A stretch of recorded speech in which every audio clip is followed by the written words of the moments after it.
We are now in the Fiat 500e. I've tested this before. People hated my test because I didn't like the car. So yeah, just chew it up. Yeah, but anyway, actually, you know what? I did a range test also. I remember that was part of the test.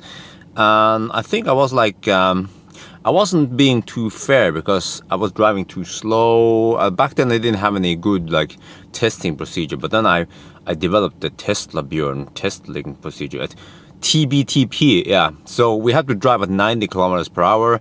I set the climate control at automatic 21 degrees Celsius. That's what we're gonna do this time. The previous time, I was getting like 120 kilometers, but I was like really freezing in the car and I was driving too slow. So now we will drive at proper-ish speed. Yeah. So this is really a compliance car. It's just a poor excuse for an EV.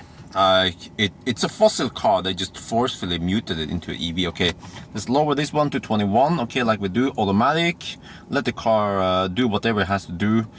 All right, this one is useless for me, so I'm gonna switch it off. Yeah, we save some energy there. Oh yes. Okay, so the car has been charged at 99%. It's been sitting in the garage for a little bit. I preheated it, so I'm not sure why it's not at 100%. Oh, maybe we have rapid gating. No, wait, not rapid gating. Maybe I have depreciation already. But anyway, let me reset this one, I guess, and then off we go. Okay, let's go. Alright, we are on the move, and I just checked the GPS. You know what? This car, when we are driving at 90 kilometers per hour, that is almost like dead equal. I mean, it's reporting 89 right now. So if I try to go higher, 91, it says 91. So I'm like, okay, let's just cruise at 90 then. That's close enough, you know. So that is 90 kilometers per hour. Yeah. What I do like about this car, despite being a compliance car, is that it always shows you the state of charge in percentage. That is something even some of the more expensive EVs like the I-Pace doesn't show you. You have to go into the infotainment screen to see it. So I like that one, 90%. So far, well, I don't know why the heck we already consume 10% or 9%. But what I don't like is that stupid energy unit here. So it says a number of kilometers per kilowatt hours. There is no way to switch to the even more weird kilowatt hours per 100 kilometer unit, which is stupid in my opinion. But whatever. So we have to do we have to calculate here that 4 kilometers per kilowatt hour is 250 watt hour per kilometer. It's fairly high right now because we are was just hammered by soul. It's high now because we gain elevation. But my plan is to drive until we have 55% left. Then we head back. And I might have to chicken on the way back, but because I just realized that I forgot my Type 2 to 1 cable. This car uses a Type 1, and in case I run out of juice, I only have the Shuko with me. So I don't want to run out of juice. Ah, shit, yeah. So we just have to take it easy, and maybe I will even chicken out at 60%. Yeah, let's do that. Let's turn back at 60%, then we can drive around in circle at IKEA. All right. We are getting close to Kløfta. We've been driving for 19 minutes, and we are now down to 74%. So we use 25% so far, and you see 24 kilometers, so it seems like we should be able to drive 100 kilometers. I'm not sure yet. Yeah, we just have to keep driving. So I just remember, okay, so there is some uphill we're going now, so that's why the consumption is somewhat high, 200 watt per kilometer, and we have some side wind also. So maybe we should try to gamble for it. Let's try to turn around 55-ish. Yeah. So it depends also how, like, when we turn around, but let's try that. But so far it seems like, you know, when I do more like this Tesla Björn standardized test, then we won't get 120 kilometers per hour. We'll probably get about 100. It's dry surface and -1 degree Celsius outside. No, I should tell you a little bit about the car. The car is very basic. Like even a Leaf is more equipped than this. This one has this screen. There's like some kind of navigation thing on it. I'm not sure what the heck it is. So that's why I just switch it off. There is a manual cruise control, no radar, no adaptive cruise control, no LCAS, you know, no auto steer thing. You have to do all the stuff manual. And the good thing here is that you have a manual handbrake, and then you have lots of space in the center here for putting your crap. So at least they free up lots of space here. But this car is just so basic that it even makes a Zoe look way better than this. I'm gonna get so many hate comments now because I'm bashing this car, this compliance car. So yeah, I mean, you might be thinking like, what? Why the heck am I trying this car? Why, you know, I wasn't intentionally trying to test this car. It's just that I nøden spiser fanden flue. Yeah, I've been saying that lately. Optimus Prime is at a service center right now. Are you guys like, oh no, what is broken with Optimus? Is broken? Is Optimus broken again?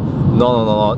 Optimus Prime is at the service center for I would call it the annual service, which is that they're gonna just kick the tires and maybe adjust the Johnson rod. So it's at the 200,000 kilometer service. Last time Optimus Prime had service was 100,000 kilometers ago. So yes, I service Tesla every 100,000 kilometers, which is about 62,000 miles. Yes, try to beat that with your fossil car, your diesel crap, shall you? Yeah, so but then Tesla had no loaner for me back then. So I was like, okay, and then I asked Marcusbil. This car belongs to Marcusbil, yeah, you know, the car dealership dude. So I asked him if I can borrow a Tesla or something. He's like, wow, he sold all his Teslas. So he said, but I have a bunch of Fiats. I'm like, well, okay, I could take a Fiat then. Yes, that's why I ended up with this then. But Tesla actually called me 2 days after I delivered the car, and they said, hey, we have a Tesla Model S 75D for you. I'm like, well, I'm gonna busy testing the Leaf, and I'm gonna test this car, so whatever. I mean, someone else probably needs that Tesla more than me, so yeah. But after I'm done testing this car, then I can go back to a Tesla loaner then. All right, let's see. Now we have. Let me just. We have 64% left. Okay, we have consumed about 1/3 of the battery, and we have done 35 kilometers. Okay, looking good, yeah. So I think we should find a place to turn around soon. But I noticed something. So I'm cruising at 90 kilometers per hour, you know, and I've been kind of like really slowly gaining on this truck in front of me. It's a semi. So the semi is probably driving at 88 kilometers per hour, which is right on the border where he won't get a ticket. Yeah, the police usually has a 10% slack. So I wonder if that's the milkman we have in front of us. Yeah, the story about the milkman is that I found a truck, a milk truck, that was near Stavanger, who was driving really like he stole the milk. He was driving so fast that was way faster than 88 on winding roads on the Vestlandet.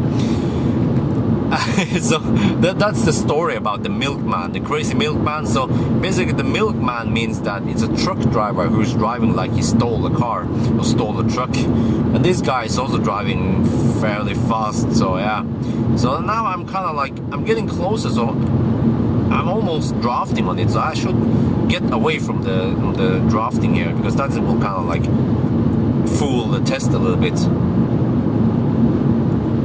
Okay, you know what? I bail out. We are at 57% and I bail out now. We're heading back. We only done 41.6 kilometers because I don't feel too confident about this, because I don't have a Type 2 to 1 cable. So in case I run out, then I can't just simply go to a fast charger. I mean a semi-fast charger, because they don't have Shukus over there. So we just want to play it safe now. We can arrive with 20% and then extrapolate the rest. Yeah, don't feel like running out of juice with a Fiat 500e, and it's What's the time now? Half an hour past midnight, yeah. But another truck. Wait a minute. That truck is also driving kind of fast. There are like milkman everywhere here. Shit. Alright, we are now going up the hill at Cali here again. Yeah, this is usually very scary. But now we have 28%. So that's not too bad. Yeah, I would be shitting in my pants if I was with like 5 or 10% left here. But yeah, 28 is safe. Yeah, let's see, 71. Okay. Yeah, getting close. See, we've only been driving for 50 minutes. So that's a good thing about these compliance cars, is that they don't go very far. This one has a 24 kilowatt-hour battery pack. So what the heck is that car? Why is that car braking when going uphill? I've seen people. What the heck? What's wrong with you, man? Fossils? Your brake light is stuck. But yeah, that's a good thing about these compliance cars, is that they have so short range, so it doesn't take me too long to the actual test.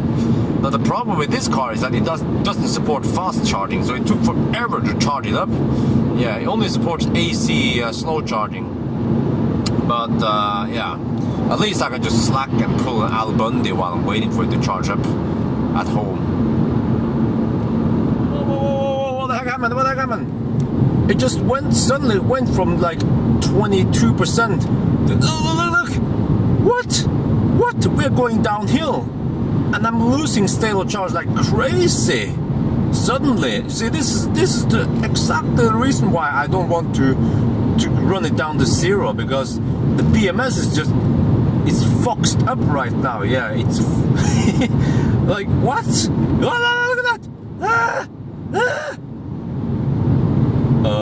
Should I still be cruising at 90 kilometers per hour? Because we're going in a slight uphill now. Slight uphill here. Okay, let's see what's going on here. 17. Damn, this car, I mean, charge low. 16. I'm sweating now. Shit. What the heck? You know, at higher state of charge, it looked like, well, yeah, that's fine, we can do 100 kilometers. No, you cannot do 100 kilometers. Look here, suddenly towards the end, this is exactly why I want to test from 100% to close to zero. Not all the way to zero, but close to zero, because shit happens towards the end. Basically, what happens now is that the voltage drops, and then the current has to go up in order to maintain speed. To maintain the same power, and then you have more heat loss. So let's see now, we have another slight uphill coming up. Okay, do I have balls to run it like this? Yes, let's see. Okay, 15%, 14. Oh shit. Oh, this is crazy. Okay, 14. I think that was the last uphill. Okay, from now on it will just go downhill. That is scary shit. Like, you don't want to run this car down to zero. You want to run it to, you want to have like me, you know, 14% margin, or maybe like 10%. Yeah, just run it down to 10%. Don't try to run it down to zero. It might just stop and get you stranded like an idiot. Okay, almost home now. Okay, we are back in the garage. Oh, yeah, that was scary. But anyway, so let's look at the screenshot here. So I managed to drive 81.3 kilometers, and well, GOM says we have 17 kilometers. So I think on a good day, you will probably take it a little bit easy towards the end. Then you can expect 100 kilometers, yeah, 62 miles, yes. With the heater on, it was nice comfort in here, unlike last time. And then the consumption was 5.5 kilometers. That translates to 182 watt-hour per kilometer.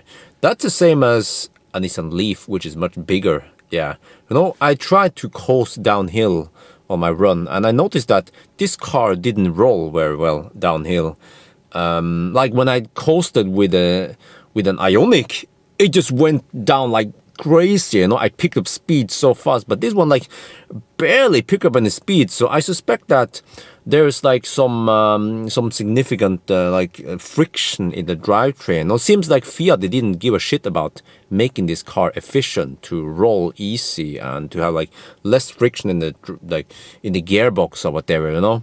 So okay, and then I also calculated that this car should have about almost 17 kilowatt hours available energy.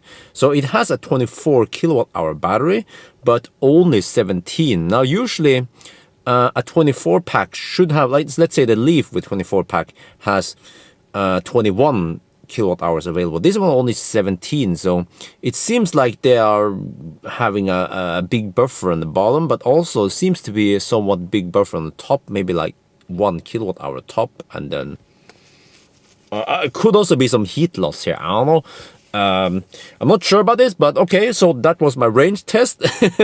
Interesting. So I hope you guys enjoyed this video. As always, thank you for watching, and bye bye.